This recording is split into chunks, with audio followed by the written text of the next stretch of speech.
अगले एपिसोड में जो सच खुलने वाला है वो सिर्फ हवेली नहीं, इस परिवार की पूरी विरासत को जड़ से हिला देगा। क्योंकि अहाना की वापसी के पहले ही रात हवेली की तहखाने में जो मिला, वह एक ऐसा सबूत था जिसे देखकर दुर्गा देवी भी चौंक उठीं। लेकिन इससे पहले कि हम उस राज तक पहुंचें, जानिए कैसे शुरू हुआ अहाना की वापसी का असली युद्ध। कोर्ट के बाहर धूप फैल रही थी, लेकिन हवेली के भीतर छाए सन्नाटे में एक घना अंधेरा उतर चुका था। यह अंधेरा दीवारों पर नहीं, बल्कि दिलों में जमा था, खासकर पिशमोनी और पोल्टू के दिलों में, जो आज पहली बार सच्चाई से हारे थे। उनके चेहरे पर गुस्सा और अपमान की मिली-जुली रेखाएं थीं, जैसे किसी ने उनकी सबसे बड़ी चाल को उनके ही सामने नंगा कर दिया हो। वे दोनों अलग-अलग कमरों में घूम रहे थे, पर मन में एक ही सवाल था। अहाना वापस आएगी, और अगर वह जीत गई, तो हमारा क्या होगा? अहाना ने कोर्ट में जीत तो हासिल कर ली थी, पर यह समझ चुकी थी कि असली लड़ाई अभी बाकी है। वह जब अपने मामा के घर लौटी, तो उनकी आंखों में गर्व और चिंता दोनों थे। मामा ने उसे बैठाकर धीरे से पूछा, अब आगे क्या? अहाना ने एक लंबी सांस ली और कहा, अब मैं डर कर नहीं जीऊंगी। मैं वह घर छोड़कर नहीं भागूंगी जिसे मैंने खुद जोड़ने की कोशिश की थी। मैं वापस जाऊंगी, पर कमज़ोर होकर नहीं। उसकी आंखों में वही चिंगारी थी जिसने उसे टूटकर भी मजबूत रहने की हिम्मत दी थी। उधर हवेली में एक खामोश विद्रोह पनप रहा था। बड़ी बहू और मंजली बहू, जो वर्षों से दबी रही थीं, अब खुलकर सांस ले रही थीं। अहाना के जाने के बाद उन्हें पता चला कि उनकी आवाज़ भी मायने रखती है। अब वे सिर्फ घर चलाने वाली औरतें नहीं थीं, वे बदलाव की शुरुआत थीं। और सबसे बड़ी बात, वे अब किसी की कठोरता के आगे झुकने को तैयार नहीं थीं। उसी रात रसोई में जब मंजली बहू ने अपना काम खत्म किया, तो बड़ी बहू ने धीरे से कहा, अहाना वापस आएगी, और अगर हम उसे अकेला छोड़ेंगे तो सब कुछ पहले जैसा हो जाएगा। मंजली बहू ने हाँ में सिर हिलाया। अब पहले जैसा कुछ नहीं होगा। हम भी हिम्मत से उसका साथ देंगे। इस हवेली में डर का राज खत्म होना चाहिए। उनकी आवाज़ें धीमी थीं, पर संकल्प इतना गहरा कि दीवारें भी उसे सुन सकें। उधर अर्जुन कमरे में बैठा खुद से ही लड़ रहा था। उसने कभी नहीं सोचा था कि उसे अपनी ही पत्नी से माफ़ी मांगने का दिन देखना पड़ेगा, पर आज के बाद उसकी सोच बदल चुकी थी। उसने अपने मन से पहली बार पिशमोनी और पोल्टू का परछाई हटाने की कोशिश की थी। उसकी माँ कमरे में आईं और चुपचाप उसके पास बैठ गईं। कुछ मिनट तक दोनों किसी पत्थर की तरह मौन रहे। फिर दुर्गा देवी ने धीरे से कहा, सही किया तूने, देर से सही, पर सही किया। उनकी आंखों की कठोरता पिघल रही थी। अर्जुन ने सिर झुकाकर कहा, माँ, मैं उसे वापस लाना चाहता हूँ, पर डरता हूँ कि कहीं मैंने देर तो नहीं कर दी। दुर्गा देवी ने उसकी पीठ थपथपाई। अगर नीयत सही हो तो देर भी रास्ता बना देती है। यह वही माँ थी जो कभी अहाना की बातों को चुनौती मानती थी, पर आज वह उसके साहस पर गर्व कर रही थी। लेकिन भीतर कहीं एक डर भी था कि पिशमोनी चुप नहीं बैठेगी। हवेली की दीवारों पर वह रात अजीब सी भारीपन लेकर उतरी। सब वो सुनकर आप दंग रह जाएंगे, क्योंकि हवेली में लौटने के बाद अहाना का सामना जिस काले सच से होने वाला है, वो इस पूरे परिवार की नींव हिला देगा। पर उससे पहले बात करते हैं आज की सुनवाई की, जिसने हर चेहरे का रंग बदल दिया।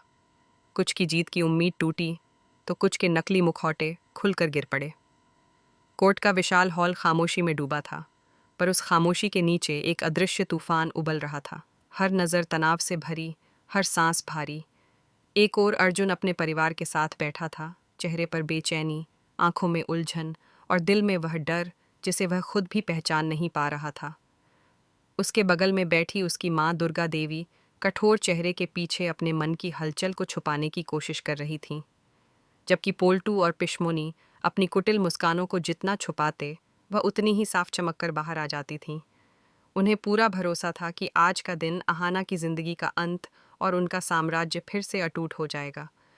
पर दूसरी तरफ अहाना थी, एकदम शांत, जैसे उसके भीतर कोई उबाल न हो, जैसे दर्द, अपमान, संघर्ष सब उसने किसी गहरी जगह पर रख दिया हो। उसका चेहरा एक स्थिर तालाब की तरह था, पर उन आंखों में एक अटूट चमक थी, आत्मविश्वास की, हक की, और इस बात की कि आज वह हारने नहीं आई थी। उसकी नज़रें कागज़ों पर थीं, पर उसका मन उससे कहीं आगे। वह जानती थी कि यह लड़ाई सिर्फ तलाक की नहीं है, यह उस सोच की लड़ाई है जो सालों से बहुओं पर थोप दी जाती है। जब जज ने अर्जुन से पूछा कि क्या वह अपने फैसले पर अडिग है, तो पिश्मोनी ने उसे कोहनी मारी और फुसफुसाई, हाँ कहो छोटू। उसकी आवाज में वह विष था जिसे अर्जुन ने महीनों से सच समझकर पिया था। अर्जुन ने सिर उठाया, पर उसकी नजरें पिश्मोनी पर नहीं गईं। इस बार उसने अपनी माँ को देखा, दुर्गा देवी, जो बाहर से कठोर थीं, भीतर से बिखरी हुई। अहाना ने उनकी मान्यताओं को चुनौती दी थी, पर उसी ने उन्हें अपनी सीमाओं से बाहर देखने का साहस भी दिया था। वह चाहती थीं कि तलाक न हो, पर उनका अहंकार उनकी जीभ को बंद रखे था। अर्जुन ने जैसे ही अहाना को देखा, उसका दिल कांप गया। उसके भीतर वह युद्ध शुरू हो गया जिसे वह लंबे समय से टाल रहा था। उसे याद आए वे विषैले शब्द जो पिश्मोनी ने उसके कानों में भरे थे। वह तुम्हारे खिलाफ है, तुम्हें रोकती है, तुम्हारी खुशियां छीन लेगी। लेकिन उसी के साथ उसे याद आए वे पल जब अहाना ने उसका हाथ पकड़कर कहा था, मैं आपके परिवार की परंपराओं से नहीं, आपके सम्मान के लिए लड़ रही हूं। उसे याद आया कैसे उसने परिवार को बिखरने से बचाने के लिए खुद को कितनी बार जलाया था। फिर उसे एहसास हुआ कि उसने सच्चाई नहीं, सिर्फ किसी और की बनाई तस्वीर देखी थी। वह अपनी ही पत्नी को गलत समझकर उसे दंड देता रहा, और अब जब कोर्ट में उसका जीवन दो राहों पर खड़ा था, उसे समझ आया कि वह तलाक नहीं, अपना भविष्य खोने जा रहा है। एक झटके से वह कुर्सी से उठा। पूरा हॉल सन्नाटे में डूब गया। पिश्मोनी का चेहरा सफेद पड़ गया, पोल्टू के चेहरे का घमंड पिघल गया। अर्जुन लड़खड़ाते हुए जज के सामने पहुंचा और हाथ जोड़कर बोला, माफ कर दीजिए अहाना, मैंने तुम्हें गलत समझा। उसकी आवाज फटी हुई थी, पर उसमें पश्चाताप की वह सच्चाई थी जिससे झूठ का हर पर्दा फट जाता है। पोल्टू और पिश्मोनी हक्के बक्के रह गए। जिस विजय का स्वाद वे लेने ही वाले थे, वह उनके मुंह में कड़वा जहर बनकर रह गया। उनकी साजिशें, उनके ताने बाने, सब यहीं ढह गया। दुर्गा देवी की आंखों में राहत थी, गहरी, शांत और एक माँ की। उन्होंने लंबे समय बाद महसूस किया कि उनका बेटा सही रास्ते पर लौट रहा है। जज ने अर्जुन की बात सुनी, पर उनकी नज़र अहाना पर थी, उसके चेहरे पर आए उन जटिल भावों पर जो किसी भी पत्नी के भीतर तूफान ला सकते थे। अहाना ने माफ़ी स्वीकार की, पर वापसी को ठुकरा दिया। उसकी आवाज़ शांत थी पर दृढ़, मैं घर लौटूंगी, पर बहू बनकर नहीं, एक आज़ाद इंसान बनकर। उसने अपनी शर्तें रखीं, मूर्ति बनाने का काम जारी रहेगा, हर फैसले में उसकी राय सुनी जाएगी, और सबसे ज़रूरी, वह खुद को खोकर नहीं लौटेगी, खुद को पाकर लौटेगी। अर्जुन ने बिना बहस किए सब मान लिया। कोर्ट से बाहर निकलते ही पिश्मोनी और पोल्टू ने कसम खाई कि वह इस अपमान का बदला ज़रूर लेंगे। उन्हें पता था कि अब हवेली में एक नई दुश्मन लौट रही है, जो सिर झुकाकर नहीं चलेगी और जिसके सामने उनकी चालें शायद काम न आए। अर्जुन ने अहाना को गले लगाया, डर से नहीं, प्यार से। दुर्गा देवी ने उसके सिर पर हाथ फेरा। वह इस बात से अधिक खुश थीं कि उनकी बहू अब सिर्फ बहू नहीं, परिवार की नई रीढ़ बनकर लौट रही है। हवेली की दीवारें एक नए संघर्ष की आहट सुनने लगी थीं। पुराने कमरे, पुराने राज, पुराने जख्म, सब धीरे धीरे जग रहे थे। पिश्मोनी अपनी अगली चाल की तैयारी करने लगी थी, पोल्टू अपने गुस्से को जहर की तरह भीतर भर रहा था, और अहाना समझ चुकी थी, अब यह सिर्फ रिश्ता नहीं, एक विचार की लड़ाई है। यह संघर्ष यहीं खत्म नहीं होगा।